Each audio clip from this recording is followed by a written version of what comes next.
and welcome to Democracy Tomorrow, the only unbiased news source covering the divisive political issues of today, yesterday, and tomorrow. But first, we thank our generous sponsors on Patreon and OnlyFans. Democracy Tomorrow is sponsored by Ultra Right Beer, the only beer you can trust in a world of woke corporations trying to raise your taxes. Our first topic: what is the current state of American democracy? First, let's define democracy.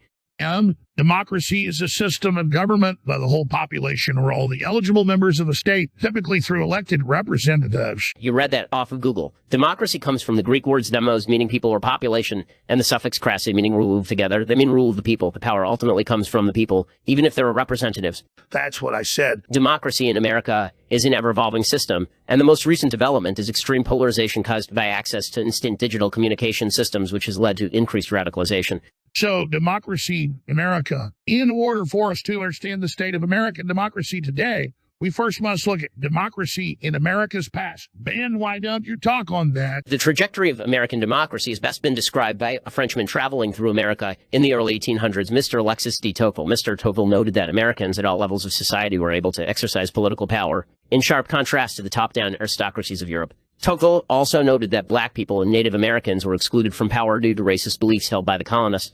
Wow, very interesting. Tocqueville's impression of America as a dynamic and equal society would ring true, though, and across the centuries more groups would gain their civil rights. The first group to gain full rights were the wealthy, not by birth, but by successfully amassing resources through business and investment. The next group to gain rights were poor white men in the early 19th century, during the leadership of Andrew Jackson and his focus on the common man. The next group to gain their rights would be black men in the 1860s and again in the 1960s as the post-Civil War amendments were passed and segregation was overcome respectively. As he's an expert on women, my fellow host Mr. Carlson will explain how women got their right to vote. Huh?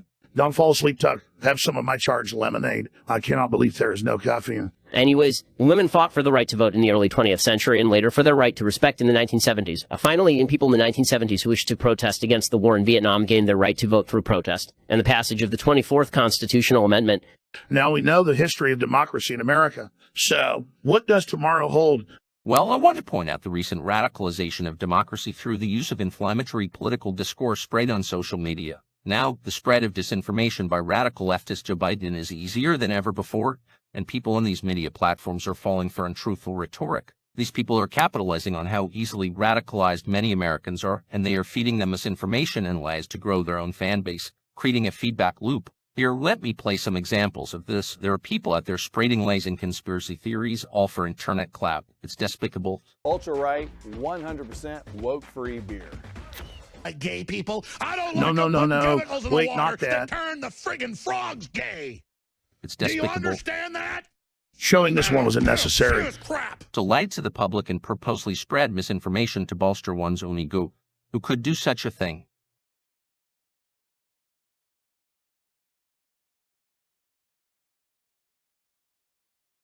Democracy is threatened by this radicalization because when people are saturated with inflammatory lies, the perceived reality of those across the country starts differentiating from actual reality, leading to completely different viewpoints on the events of the day. But even more sinisterly, they start to lie and separate political realities with different events taking place within them. Overall, we have learned that American democracy is an ever-evolving idea, and that evolution has been warped by social media radicalization. Have a lovely day, and remember to subscribe to Democracy Tomorrow, the only news source that tells the truth.